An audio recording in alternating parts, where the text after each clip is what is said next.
నమస్తే అండి, మీకు ప్యానెల్ లో నమస్కారం. ఓకే, అరుణ గారు, ఏంటి రాజేష్ గారు చేసిన వ్యాఖ్యలు కలకలాన్ని రేపుతున్నాయి? ఇదిగో వెంకటరెడ్డి గారు కూడా మనతో పాటుగా జాయిన్ అయ్యారు.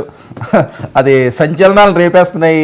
మీకేమన్నా అందులో వేరే అర్థం ఏమైనా ఉన్నదో ఇప్పుడు ఆయన అయితే క్లియర్ గా చెప్పారు. నేను వేరే ఉద్దేశం అని కాదు, మా పార్టీ కాబట్టి కలకలం మీ స్టూడియోలో లేపినాయి ఏంటి మాకు అర్థం కాలేదు. నేను ఒకసారి సోషల్ మీడియా కాదు, వెంకటరెడ్డి గారు చూపిస్తారు, నేను చూపిస్తే బాగోదు కానీ సోషల్ మీడియా అంతా ఇదే షాక్.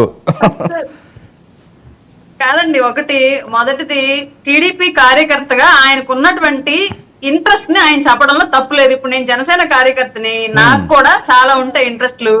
ఆయన అన్నట్లుగానే లోకేష్ గారు ఉప ముఖ్యమంత్రి అవ్వాలి, పవన్ కళ్యాణ్ గారు ముఖ్యమంత్రి అవ్వాలి, చంద్రబాబు నాయుడు గారు ప్రధానమంత్రిగా వెళ్ళాలి, మోడీ గారు 3 సార్లు చేశారు కాబట్టి ఇంకా చాలు, పదవి నుంచి వైదొలిగి పార్టీ పగ్గాలు చేపట్టాలి. ఇలాంటి ఆస్పిరేషన్స్ మాకు చాలా ఉంటాయి. అది పార్టీ కార్యకర్తలుగా మాకు ఉండేటువంటి ఇంట్రెస్ట్. అది మాకున్నటువంటి ఇంట్రెస్ట్ మా పార్టీ మీద మేము బయట పెట్టుకోవడం తప్పేలా అవుతుంది. మొదటి. రెండోది, ఒక ఉప ముఖ్యమంత్రిగా పవన్ కళ్యాణ్ గారు ఉన్నారు.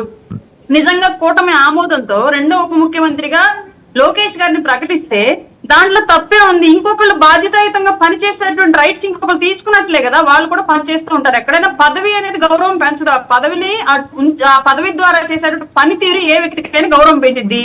ఉప ముఖ్యమంత్రులు గతంలో ఎంతమంది ఉన్నా సరే ఎవరికి రానటువంటి గుర్తింపు, గౌరవం ఈ రోజు పవన్ కళ్యాణ్ గారు పొందారు అంటే ఆయన పనితీరు వల్ల పొందారు. అలాగే లోకేష్ గారు కూడా అట్లాంటి గౌరవాన్ని పొందితే హ్యాపీ. రాష్ట్రం బాధ్యతలు ఇంకొకరు అదనంగా మోస్తున్నట్లే కదా, దాంట్లో తప్పే ఉంది. ఇప్పుడు ఆయన కార్యకర్తగా ఆయన చెప్పిన దాంట్లో మాకేమి తప్పు కనిపించట్లేదు. మా పార్టీ సైడ్ నుంచి మేము ఎవరం కూడా దీనికి తప్పుగా ఏమనుకోవట్లేదు.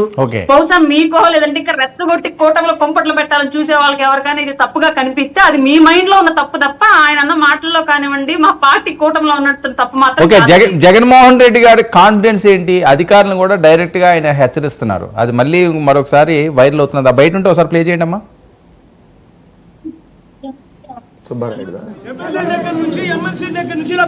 గుంజుకొని లాక్కొని మీ ఇష్టం వచ్చినట్టుగా చెప్పే కార్యక్రమం చేసే అధికారులు ఎవరిచ్చారు? మధుసూదన్ రావు, గుర్తుపెట్టుకో, ఎల్లకాలం ఇలా మాదిరిగా ఉండదు. ప్రజాస్వామ్యంలో ఉన్నాం మనం. మీ టోపీ మీద ఉన్న సింహాలకు అర్థం ఏమిటో తెలుసా? అధికారంలో ఉన్న వాళ్ళకు సెల్యూట్ కొట్టడం కాదు, ప్రజాస్వామ్యాన్ని కాపాడడం కోసం మీరున్నారు. గుర్తుపెట్టుకోండి. అది D1 జగన్మోహన్ రెడ్డి గారు నిప్పులు చెరిగారు. మన తిరుపతిలో కూడా అంతే. ఒక డిఎస్పీని కూడా డైరెక్ట్ గా 29లో వచ్చేది మా ప్రభుత్వమే, ఒక్కొక్కడంతా తేలుస్తానంటున్నారట.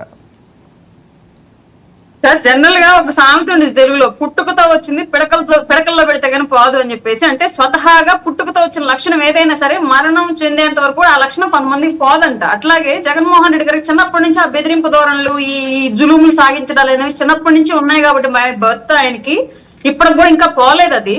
కానీ ఆయన అర్థం చేసుకోవాల్సింది ఏంటి అంటే, ఇలాంటి బెదిరింపులు గతంలో విశాఖ ఎయిర్పోర్ట్ లో పోలీసులను చేస్తే వర్కౌట్ అయింది. ఎందుకంటే అప్పుడు జగన్మోహన్ రెడ్డి గారి పరిపాలన ఆంధ్ర రాష్ట్ర ప్రజలు చూడలేదు కాబట్టి ఆయన ఆ రోజు పోలీసు అధికారులు బెదిరిస్తే అది ప్రజలు కూడా హీరోయిజం గా తీసుకొని, నిజంగా అబ్బా పోలీసులకే ఛాలెంజ్ చేసిన ప్రతిపక్ష నేత కదా అని చెప్పేసి అది కూడా ఒక హీరోయిజం గా తీసుకొని ఓట్లేశారు.